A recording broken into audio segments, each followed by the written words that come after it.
Welcome to Discover Indie Film. I'm Jeff Howard, and I am joined on Zoom right now by Donato De Luca. Hey, Donato. Hello. How is everything? It's going great. How are you Great. doing? I am good, and it's fun to talk to you. So if people, well, first of all, here's your introduction. I'm going to try to do your introduction as well as I can. You, sir, you wrote and you were the lead actor in the film Grand Romantic Gestures.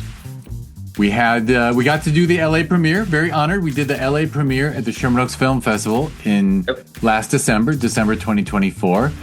Your film won the Filmmakers Award for Outstanding Creativity in a Drama, which, well, if people listen to the podcast before this one, and they should, that was your interview podcast, and I went on a little longer about the Creativity Award.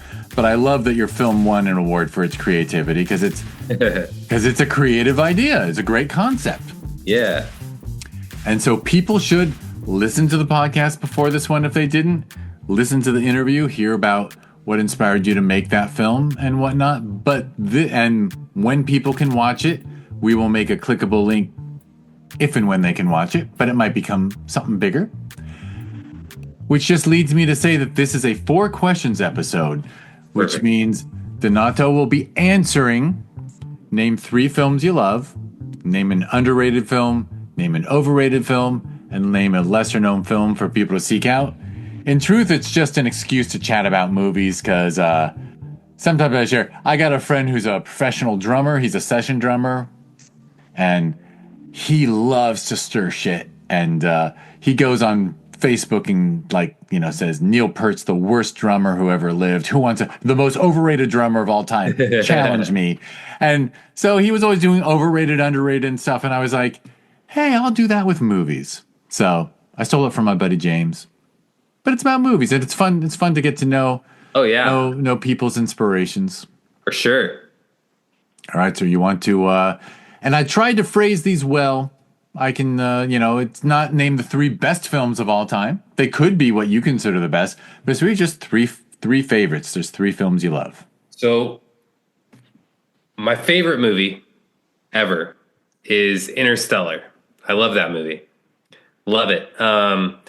Because it builds a world, but the whole movie is about a relationship between a father and a daughter. So I love Interstellar. I just love it so much. And every time I watch it, it rips me apart every single time. Just seeing a father wanting to get back to his daughter, but circumstances pulling them apart. And I'm going to kind of cheat on my 2 others. I love the Godfather trilogy, the entire trilogy. People crap on Godfather 3, but that's going to go into one of my other answers. And I love the Back to the Future trilogy. All 3. All 3. Number 2 is my favorite. The Future. I love seeing the future. And that's a controversial take, I think. It probably is, yeah. But Back to the Future 2 is incredible. I mean, you see the future, you see Biff in power. I really wonder where they got inspiration for Biff's villain arc. I think we know who Biff became. Yeah, but I love Back to the Future too. So I have an interesting question for you. Yeah. By the way, fun fact, I saw the first Back to the Future when it was released in 1984 at a drive-in in the San Fernando Valley. That's amazing. When there was a Winnetka drive-in way out in like Chatsworth up on Winnetka. And need to say I wasn't the coolest kid in high school, so it was like 5 dudes in a car. So we really did watch the movie. But anyway, did you see all 3 films close together as a kid? As a kid? Or when did you first, like I'm asking, did you see them like because for the rest of us, I think one reason why 2 and 3 get shit on so badly is there was a long break. That makes sense. And we idealized Back to the Future as like one of the best scripts ever written. Yeah. And then when they came out with the future one and the Western one, we were like, we didn't need this. You know what I mean? Like Gotcha. it was different in real time. That makes sense. I never thought of it like that, but that would make sense because I saw it as when I was like 7 or 8 on VCRs, VHS tapes. Right. So within like the same month or a few That I weeks. rented from the grocery store. Yeah. Yeah. So you watch the first and you grab the second. Yeah. So you saw them all because I do think that's one of the reasons why binging is so great. Yeah. Because like you just binge movies or you binge a show and they're all together. And I think we're harder on things if we have to wait 3 to 6 years. Yeah, I love number 2, but that's because I was able to rent it right away. And you love three. I love 3 because I like stories being completed, but it's my least favorite of the 3 for sure. Yeah. Yeah, I remember having a hard time with it, but I admit I only saw it once and I saw it on video. Yeah, actually I double checked. Yeah, they were 4 and 5 years later. It was Yeah, they were 85 and filmed. then 89 and 90. So yeah, 4 years later, we were on a different by the way, I went from being 17 to 21. That's pretty different too, I think. Yeah, oh for sure. All right, cool. All right. And the Godfather trilogy, whatever. You'll just have to fight people over Godfather 3 for the rest of your life. So that's actually my underrated movie. I And think I'm not surprised. I think Godfather 3 is severely underrated because I mean it has problems, but you have to see Michael's arc complete. If you don't have The Godfather 3, the Godfather story is about evil winning, and The Godfather 3 makes it so that Michael has to have consequences for every decision that he's made, and he's made terrible decisions.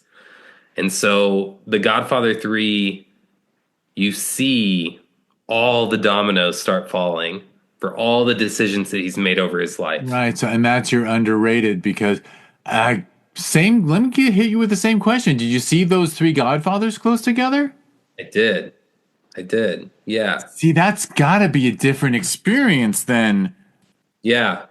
what was the darn. The first one was 70. Yeah, 72, 74, and then I think 89. yeah. So like 15 years later. Yeah.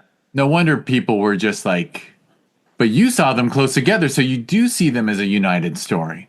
Yeah, I do. And yeah, it's one of those where I'm a big believer in if I'm seeing a full story, there has to be an arc to it. And at the end of 2, Michael gets away with it.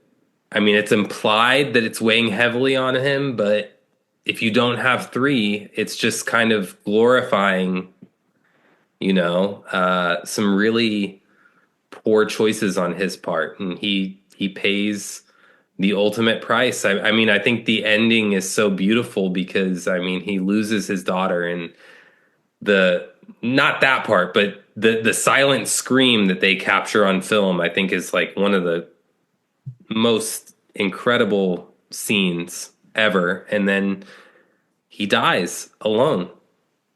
The only thing that's there are dogs with him, his little puppies.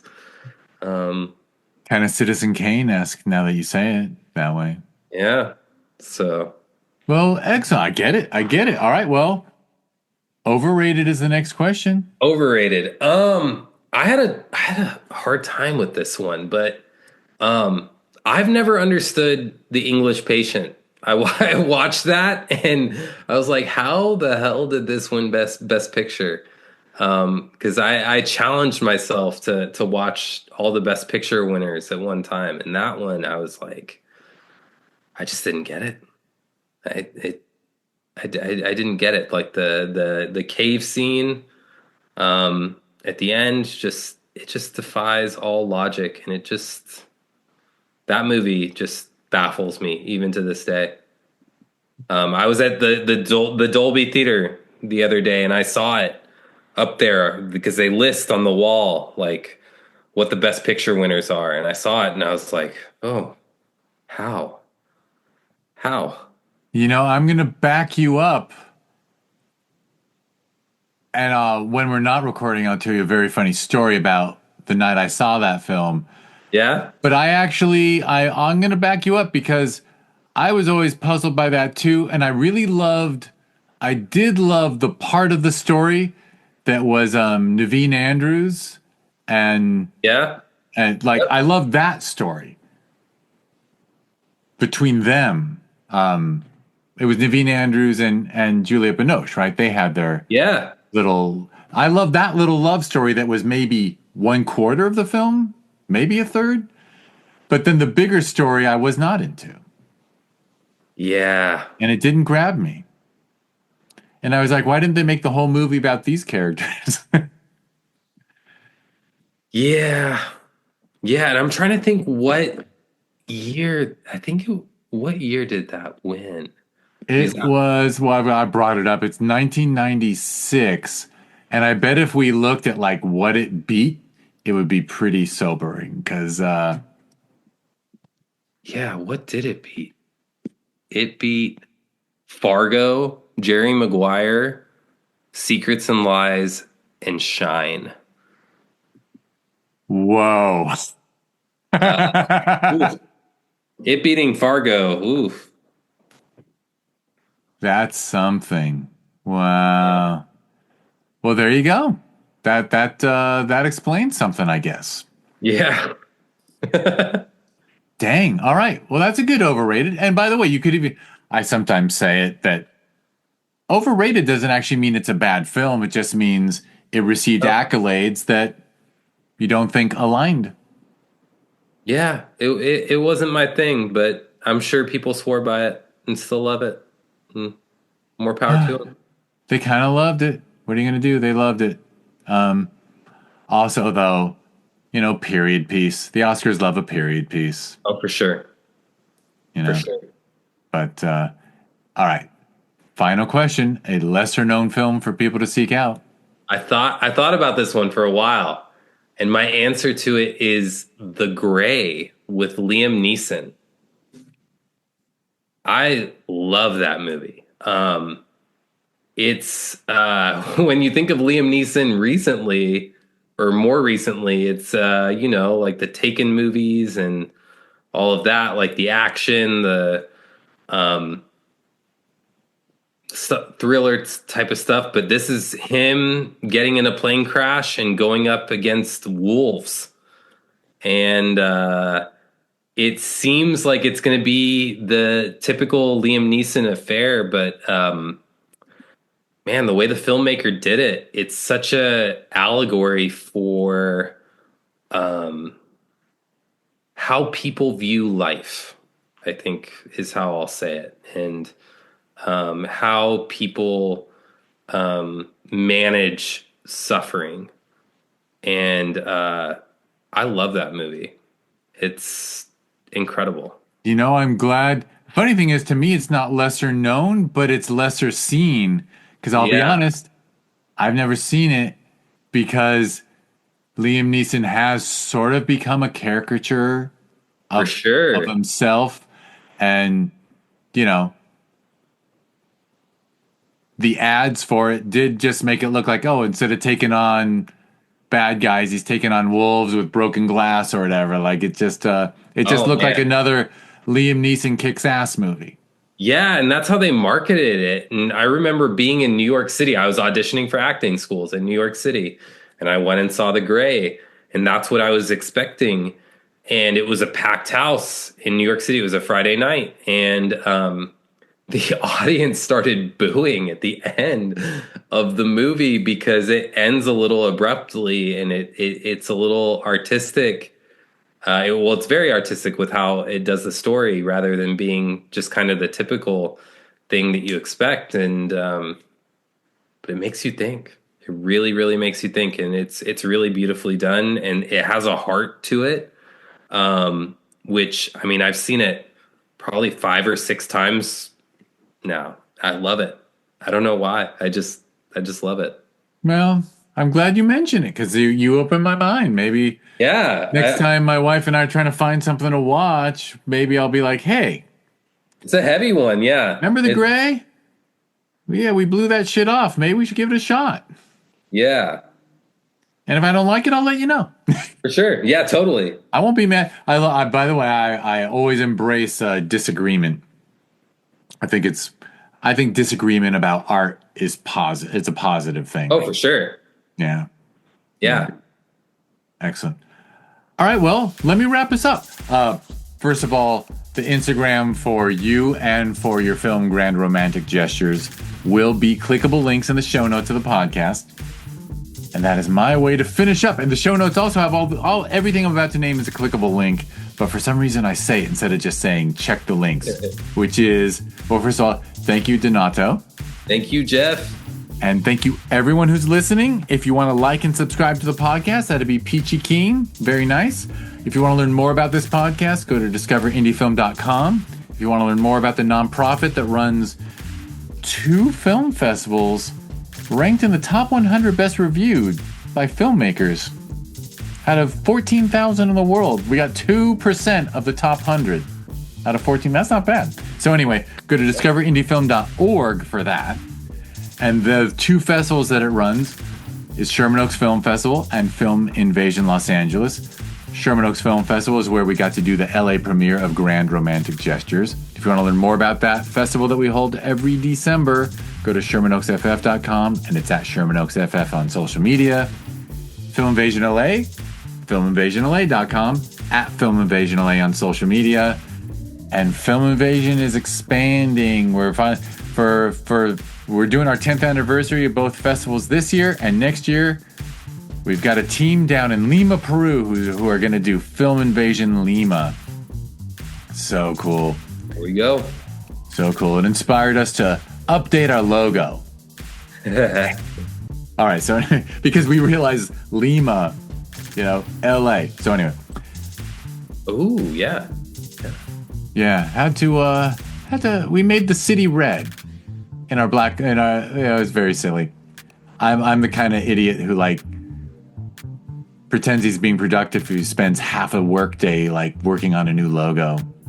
Hey, that is productive. Right on. It looks badass. Yeah. All right. Well, this was a lot of fun. This was. And now I'm going to tell you my ridiculous English patient story that cannot be said publicly. Oh, perfect. All right. All right. Thank you, sir.